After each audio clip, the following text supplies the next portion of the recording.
السلام عليكم. لا تنسوا الاعجاب بالفيديو والاشتراك في القناة تشجيعا لنا لنستمر بنشر المزيد إن شاء الله.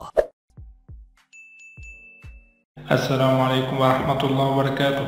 فاز محاربي الصحراء ب3 أهداف مقابل لا شيء على تويو في مباراة ودية أقيمت على استاد دي كوجي بوتويو، وذلك في إطار استعداد الفريقين لبطولة كأس الأمم الإفريقية المقرر إقامتها في كوت ديفوار في 13 من يناير المقبل. ويتواجد المنتخب الجزائري في المجموعة الرابعة التي تضم كل من موريتانيا وأنغولا وبوركينا فاسو.